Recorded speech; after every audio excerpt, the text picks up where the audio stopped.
আসসালামু আলাইকুম। এই যে দিদি শুনছেন? কি আমাকে বলছেন? ওয়ালাইকুম সালাম।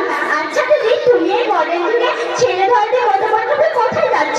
আচ্ছা দিদি, তুমি কোথায় যাচ্ছ? চোখে আলাদা, মুখে হাইলাইটার আর কানে ভ্যানিটি ব্যাগ মতন, হাতে ওটা ক্যাটরাইটের মতো। দেখো দিদি, তুমি আমাকে একদম অপমানের চেষ্টা করবেন না।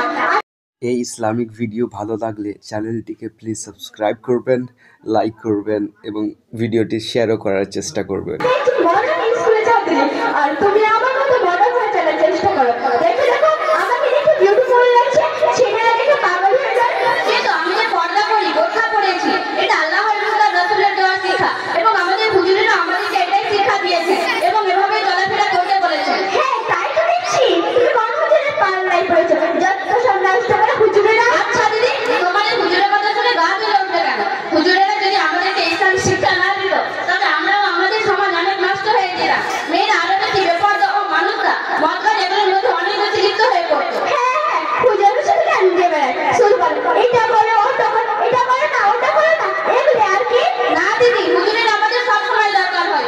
জন্মের পর আযান দেওয়া থেকে শুরু করে দিয়ে জানাজার নামাজ ও কবরে মাটি দেওয়া পর্যন্ত। হ্যাঁ হ্যাঁ, বুঝেছি বুঝেছি।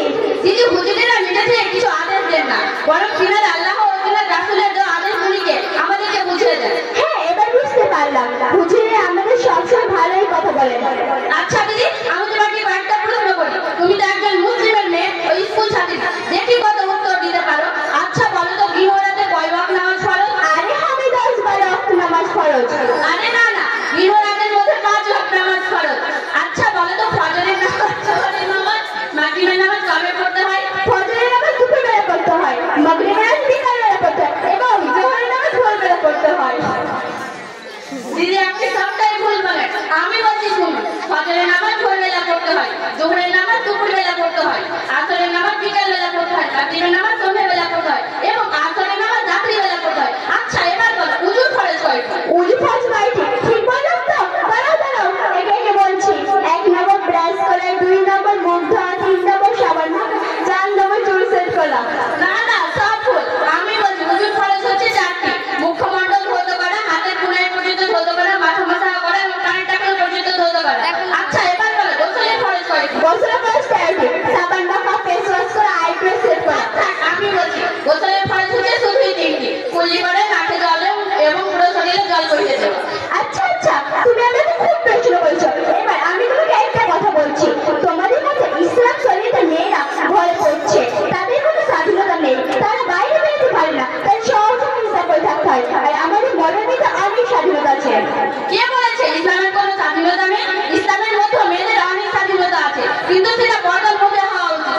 আচ্ছা বলো, যদি একটা কাঁটা আম থাকে আর একটা যদি ভালো আম থাকে, তাহলে কোন আমটাই মাছি বসবে, কোন আমটা সস্তা? এটা স্বাভাবিক, কাঁটা আমটাই মাছি বসবে এবং সেইটি সস্তা। ঠিক মতোই দিদি, বেপর্দা মেয়েরা কাঁটা আমের মতোই সস্তা, আর পর্দাকারী মেয়েরা দামি হীরার মতো, তাই পর্দার মধ্যে সবসময় যত্নে থাকে। হ্যাঁ তুমি ঠিক বলেছো। আমি জীবনে বুঝতে অনেক ভুল বলছি, কিন্তু আমার জীবনে কোনো সংশোধন যায় না। অবশ্যই আছে। এই আমাদের আধুনিক কোচিং সেন্টারে আমাদের হুজুরেরা আমাদেরকে অনেক যত্ন সহকারে ইসলামের মূল্যবান জ্ঞান এবং ভালো জীবন গঠন করার নিয়ম শেখায় এবং রাস্তা দেখায়। বাহ, তাই তো অনেক ভালো। আমি কালকে থেকে ভর্তি হবো এবং ইসলাম সম্পর্কে অনেক কিছু শিখে নেবো হুজুরদের কাছ থেকে, ইনশাআল্লাহ। ইয়া আল্লাহ, সমস্ত ছেলে মেয়েদের ইসলামী শিক্ষা অর্জন করার জন্য মাদ্রাসা যাওয়ার তৌফিক দান করুন। আসসালামু আলাইকুম। ওয়ালাইকুম আসসালাম ওয়া রাহমাতুল্লাহ। অনেক সুন্দর হয়েছে।